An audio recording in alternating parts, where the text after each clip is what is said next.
존경하는 국민 여러분, 저는 오늘 비상계엄에 관한 입장을 밝히기 위해 이 자리에 섰습니다. 지금 야당은 비상계엄 선포가 내란죄에 해당한다며 광란의 칼춤을 추고 있습니다. 정말 그렇습니까? 과연 지금 대한민국에서 국정마비와 국헌문란을 벌이고 있는 세력이 누구입니까? 지난 2년 반 동안 거대 야당은 국민이 뽑은 대통령을 인정하지 않고 끌어내리기 위해 퇴진과 탄핵 선동을 멈추지 않았습니다. 대선 결과를 승복하지 않은 것입니다. 대선 이후부터 현재까지 무려 178회에 달하는 대통령 퇴진 탄핵 집회가 임기 초부터 열렸습니다. 대통령의 국정 운영을 마비시키기 위해 우리 정부 출범 이후부터 지금까지 수십 명의 정부 공직자 탄핵을 추진했습니다. 탄핵된 공직자들은 아무 잘못이 없어도 소추부터 판결 선고시까지 장기간 직무가 정지됩니다. 탄핵이 발의되고 소추가 이루어지기 전 많은 공직자들이 자진 사퇴하기도 하였습니다. 탄핵 남발로 국정을 마비시켜 온 것입니다. 장관, 방통위원장 등을 비롯하여 자신들의 비위를 조사한 감사원장과 검사들을 탄핵하고 판사들을 겁박하는 지경에 이르렀습니다. 자신들의 비위를 덮기 위한 방탄 탄핵이고 공직기관과 법질서를 완전히 무너뜨리는 것입니다. 뿐만 아니라 위헌적 특검 법안을 27번이나 발의하면서 정치 선동 공세를 가해 왔습니다. 급기야는 범죄자가 스스로 자기에게 면죄부를 주는 셀프 방탄 입법까지 밀어붙이고 있습니다. 거대 야당이 지배하는 국회가 자유민주주의의 기반이 아니라 자유민주주의 헌정 질서를 파괴하는 괴물이 된 것입니다. 이것이 국정마비요, 국가 위기 상황이 아니면 무엇이란 말입니까? 이것뿐만이 아닙니다. 지금 거대 야당은 국가 안보와 사회 안전까지 위협하고 있습니다. 예를 들어 지난 6월 중국인 3명이 드론을 띄워 부산에 정박 중이던 미국 항공모함을 촬영하다 적발된 사건이 있었습니다. 이들의 스마트폰과 노트북에서는 최소 2년 이상 한국의 군사시설들을 촬영한 사진들이 발견됐습니다. 지난달 40일에는 40대 중국인이 드론으로 국정원을 촬영하다 붙잡혔습니다. 이 사람은 중국에서 입국하자마자 곧장 국정원으로 가서 이 같은 일을 벌인 것으로 확인됐습니다. 하지만 현행 법률로는 외국인의 간첩 행위를 간첩죄로 처벌할 길이 없습니다. 이러한 상황을 막기 위해 형법의 간첩죄 조항을 수정하려 하였지만 거대 야당이 완강히 가로막고 있습니다. 지난 정권 당시 국정원의 대공수사권을 박탈한 것도 모자라서 국가보안법 폐지도 시도하고 있습니다. 국가 안보를 위협하는 간첩을 잡지 말라는 것 아닙니까? 북한의 불법적인 핵무장과 미사일 위협 도발에도, GPS 교란과 오물 풍선에도, 민주노총 간첩 사건에도 거대 야당은 이에 동조할 뿐 아니라 오히려 북한 편을 들면서 이에 대응하기 위해 고군분투하는 정부를 흠집내기만 했습니다. 북한의 불법 핵 개발에 따른 유엔 대북 제재도 먼저 풀어야 한다고 주장합니다. 도대체 어느 나라 정당이고 어느 나라 국회인지 알 수가 없습니다. 검찰과 경찰의 내년도 특경비, 특활비 예산은 아예 0원으로 깎았습니다. 금융 사기 사건, 사회적 약자 대상 범죄, 마약 수사 등 민생 침해 사건 수사, 그리고 대공 수사에 쓰이는 기묘한 예산입니다. 마약, 딥페이크 범죄 대응 예산까지도 대폭 삭감했습니다. 자신들을 향한 수사 방해를 넘어 마약 수사, 조폭 수사와 같은 민생 사범 수사까지 가로막는 것입니다. 대한민국을 간첩 천국, 마약 소굴, 조폭 나라로 만들겠다는 것 아닙니까? 이런 사람들이야말로 나라를 망치려는 반국가 세력 아닙니까? 그래놓고 자신들의 특권을 유지하기 위한 국회 예산은 오히려 늘렸습니다. 경제도 위기 비상 상황입니다. 거대 야당은 대한민국의 성장 동력까지 꺼뜨리려고 하고 있습니다. 민주당이 삭감한 내년 예산 내역을 보면 잘 알 수 있습니다. 원전 생태계 지원 예산을 삭감하고 체코 원전 수출 지원 예산은 무려 90%를 깎아버렸습니다. 차세대 원전 개발 관련 예산은 거의 전액을 삭감했습니다. 기초과학연구, 양자, 반도체, 바이오 등 미래 성장 동력 예산도 대폭 삭감했습니다.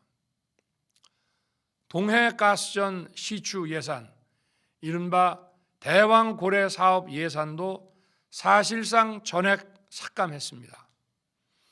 청년 일자리 지원 사업, 취약계층 아동 자산 형성 지원 사업, 아이들 돌봄 수당까지 손을 댔습니다.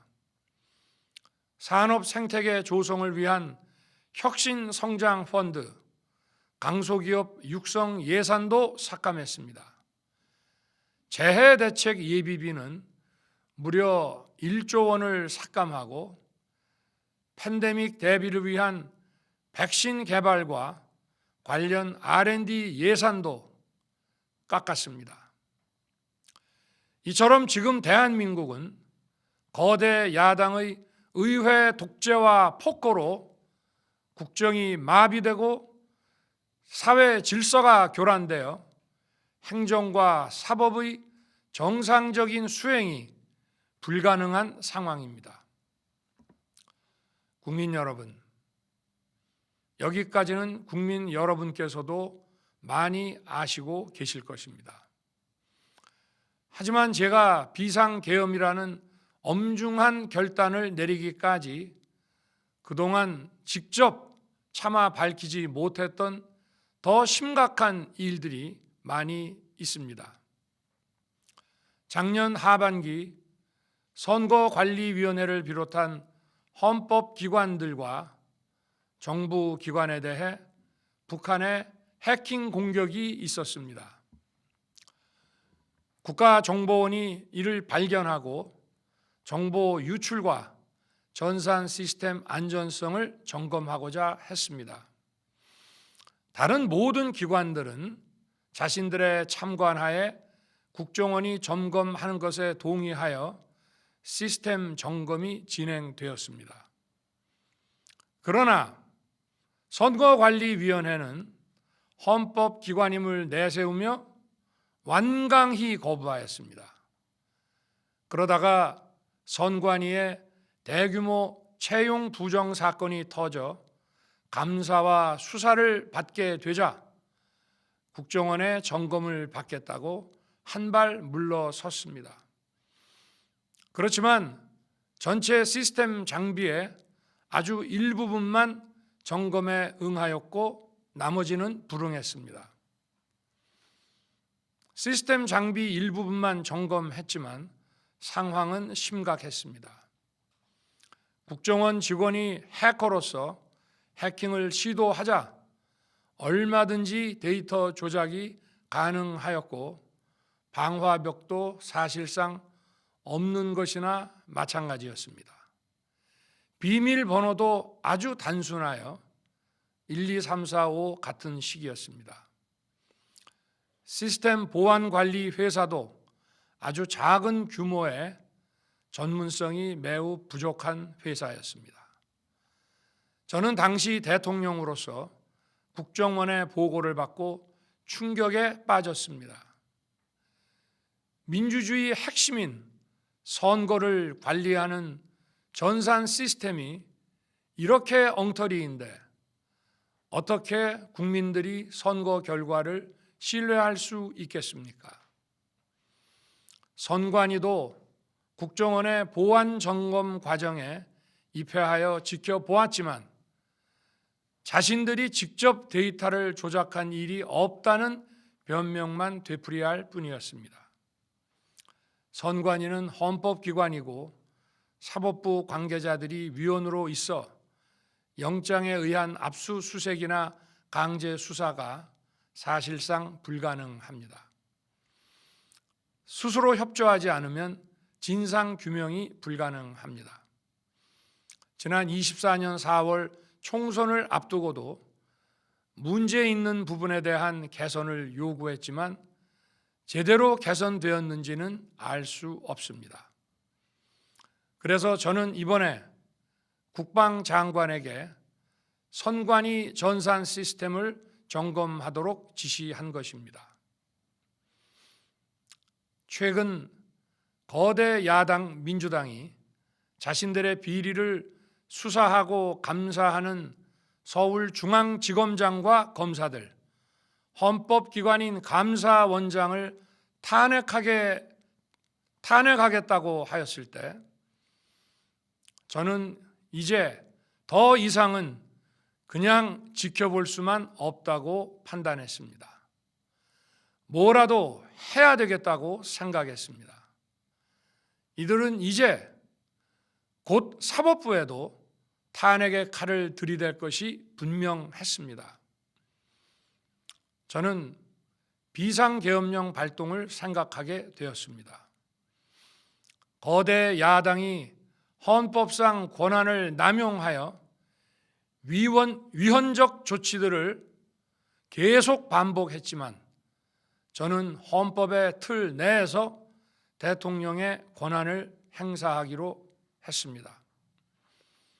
현재의 망국적 국정마비 상황을 사회 교란으로 인한 행정사법의 국가기능 붕괴 상태로 판단하여 계엄령을 발동하되 그 목적은 국민들에게 거대 야당의 반국가적 패악을 알려 이를 멈추도록 경고하는 것이었습니다.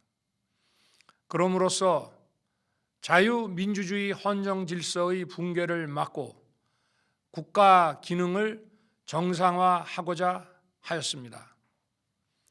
사실 12월 4일 계엄 해제 이후 민주당에서 감사원장과 서울중앙지검장 등에 대한 탄핵안을 보류하겠다고 발표하여 짧은 시간의 계엄을 통한 메시지가 일정 부분 효과가 있었다고 생각했습니다.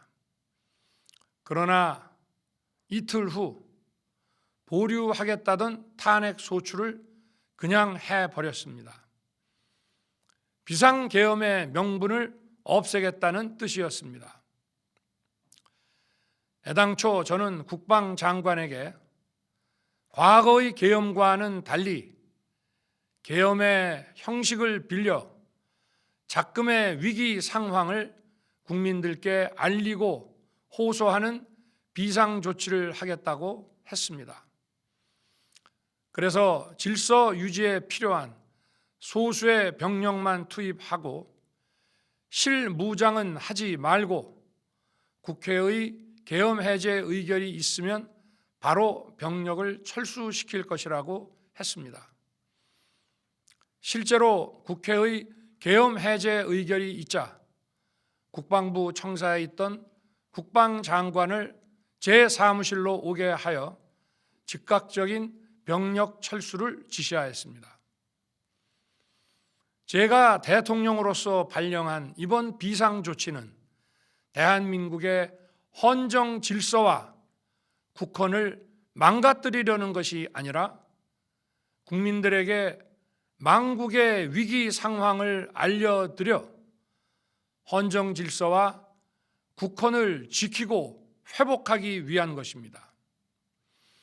소규모이지만 병력을 국회에 투입한 이유도 거대 야당의 망국적 행태를 상징적으로 알리고 계엄 선포 방송을 본 국회 관계자와 시민들이 대거 몰릴 것을 대비하여 질서 유지를 하기 위한 것이지 국회를 해산시키거나 기능을 마비시키려는 것이 아님은 자명합니다. 300명 미만의 실무장하지 않은 병력으로 그 넓은 국회 공간을 상당 기간 장악할 수 없는 것입니다. 과거와 같은 계엄을 하려면 수만 명의 병력이 필요하고 광범위한 사전 논의와 준비가 필요하지만 저는 국방장관에게 계엄령 발령 담화 방송으로 국민들께 알린 이후에 병력을 이동시키라고 지시했습니다. 그래서 10시 30분 담화 방송을 하고 병력 투입도 11시 30분에서 12시 조금 넘어서 이루어졌으며 1시 조금 넘어 국회의 계엄 해제 결의가 있자 즉각 군 철수를 지시하였습니다. 결국 병력이 투입된 시간은 한두 시간 정도에 불과합니다. 만일 국회 기능을 마비시키려 했다면 평일이 아닌 주말을 기해서 계엄을 발동했을 것입니다. 국회 건물에 대한 단전 단수 조치부터 취했을 것이고 방송 송출도 제한했을 것입니다. 그러나 그 어느 것도 하지 않았습니다. 국회에서 정상적으로 심의가 이루어졌고 방송을 통해 온 국민이 국회 상황을 지켜보았습니다. 자유민주 헌정 질서를 회복하고 수호하기 위해 국민들께 망국적 상황을 호소하는 불가피한 비상조치를 했지만 사상자가 발생하지 않도록 안전사고 방지에 만전을 기하도록 하였고 사병이 아닌 부사관 이상 정예 병력만 이동시키도록 한 것입니다. 저는 이번 비상계엄을 준비하면서 오로지 국방장관하고만 논의하였고 대통령실과 내각 일부 인사에게 선포 직전 국무회의에서 알렸습니다. 각자의 담당 업무 관점에서 우려되는 반대 의견 개진도 많았습니다. 저는 국정 전반을 보는 대통령의 입장에서 현 상황에서 이런 조치가 불가피하다고 설명했습니다. 군 관계자들은 모두 대통령의 비상계엄 발표 이후 병력 이동 지시를 따른 것이니만큼 이들에게는 전혀 잘못이 없습니다. 그리고 분명히 말씀드리지만 저는 국회 관계자의 국회 출입을 막지 않도록 하였고, 그래서 국회의원과 엄청나게 많은 인파가 국회 마당과 본관, 본회의장으로 들어갔고 계엄 해제 안건 심의도 진행된 것입니다. 그런데도 어떻게든 내란죄를 만들어 대통령을 끌어내리기 위해 수많은 허위 선동을 만들어내고 있습니다. 도대체 2시간짜리 내란이라는 것이 있습니까? 질서 유지를 위해 소수의 병력을 잠시 투입한 것이 폭동이란 말입니까? 거대 야당이 거짓 선동으로 탄핵을 서두르는 이유가 무엇이겠습니까? 단 하나입니다. 거대 야당 대표의 유죄 선고가 임박하자 대통령의 탄핵을 통해 이를 회피하고 조기 대선을 치르려는 것입니다. 국가 시스템을 무너뜨려서라도 자신의 범죄를 덮고 국정을 장악하려는 것입니다. 이야말로 국헌문란 행위 아닙니까? 저를 탄핵하든 수사하든 저는 이에 당당히 맞설 것입니다. 저는 이번 계엄 선포와 관련해서 법적, 정치적 책임 문제를 회피하지 않겠다고 이미 말씀드린 바 있습니다. 저는 대통령 취임 이후 지금까지 단 한순간도 개인적인 인기나 대통령 임기, 자리 보존에 연연해 온 적이 없습니다. 자리 보존 생각만 있었다면 국헌문란 세력과 구태여 맞서 싸울 일도 없었고 이번과 같이 비상계엄을 선포하는 일은 더더욱 없었을 것입니다. 5년 임기 자리 지키기에만 매달려 국가와 국민을 외면할 수 없었습니다. 저를 뽑아주신 국민의 뜻을 저버릴 수 없었습니다. 하루가 멀다 하고 다수의 힘으로 입법 폭거를 일삼고 오로지 방탄에만 혈안되어 있는 거대 야당의 의회 독재에 맞서 대한민국의 자유민주주의와 헌정 질서를 지키려 했던 것입니다. 그 길밖에 없다고 판단해서 내린 대통령의 헌법적 결단이자 통치 행위가 어떻게 내란이 될 수 있습니까? 대통령의 비상계엄 선포권 행사는 사명권 행사, 외교권 행사와 같은 사법심사의 대상이 되지 않는 통치 행위입니다. 국민 여러분, 지금 야당은 저를 중범죄자로 몰면서 당장 대통령직에서 끌어내리려 하고 있습니다. 만일 망국적 국헌문란 세력이 이 나라를 지배한다면 어떤 일이 벌어지겠습니까? 위헌적인 법률, 셀프 면죄부 법률, 경제 폭망 법률들이 국회를 무차별 통과해서 이 나라를 완전히 부술 것입니다. 원전 산업, 반도체 산업을 비롯한 미래 성장 동력은 고사될 것이고 중국산 태양광 시설들이 전국의 살림을 파괴할 것입니다. 우리 안보와 경제의 기반인 한미 동맹, 한미일 공조는 또다시 무너질 것입니다. 북한은 핵과 미사일을 고도화하여 우리의 삶을 더 심각하게 위협할 것입니다. 그러면 이 나라 대한민국의 미래가 어떻게 되겠습니까? 간첩이 활개치고 마약이 미래 세대를 망가뜨리고 조폭이 설치는 그런 나라가 되지 않겠습니까? 지금껏 국정 마비와 국헌 문란을 주도한 세력과 범죄자 집단이 국정을 장악하고 대한민국의 미래를 위협하는 일만큼은 어떤 일이 있어도 막아야 합니다.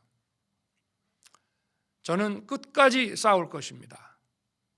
국민 여러분, 국정 마비의 망국적 비상 상황에서 나라를 지키기 위해, 국정을 정상화하기 위해 대통령의 법적 권한으로 행사한 비상계엄 조치는 대통령의 고도의 정치적 판단이고 오로지 국회의 해제 요구만으로 통제할 수 있는 것입니다. 이것이 사법부의 판례와 헌법학계의 다수 의견임을 많은 분들이 알고 있습니다. 저는 국회 해제 요구를 즉각 수용했습니다. 계엄 발령 요건에 관해 다른 생각을 가지고 계신 분들도 있습니다만, 나라를 살리려는 비상 조치를 나라를 망치려는 내란 행위로 보는 것은 여러 헌법학자와 법률가들이 지적하는 바와 같이 우리 헌법과 법 체계를 심각한 위험에 빠뜨리는 것입니다. 저는 묻고 싶습니다. 지금 여기저기서 광란에 칼춤을 추는 사람들은 나라가 이 상태에 오기까지 어디서 도대체 무엇을 했습니까? 대한민국의 상황이 위태롭고 위기에 놓여 있다는 생각도 전혀 하지 않았다는 말입니까? 공직자들에게 당부합니다. 엄중한 안보 상황과 글로벌 경제 위기에서 국민의 안전과 민생을 지키는 일에 흔들림 없이 매진해 주시기 바랍니다. 국민 여러분, 지난 2년 반 저는 오로지 국민만 바라보며 자유민주주의를 지키고 재건하기 위해 불의와 부정, 민주주의를 가장한 폭거에 맞서 싸웠습니다. 피와 땀으로 지켜온 대한민국, 우리의 자유민주주의를 지키는 길에 모두 하나가 되어 주시길 간곡한 마음으로 호소드립니다. 저는 마지막 순간까지 국민 여러분과 함께 싸우겠습니다. 짧은 시간이지만 이번 계엄으로 놀라고 불안하셨을 국민 여러분께 다시 한번 사과드립니다. 국민 여러분에 대한 저의 뜨거운 충정만큼은 믿어 주십시오. 감사합니다.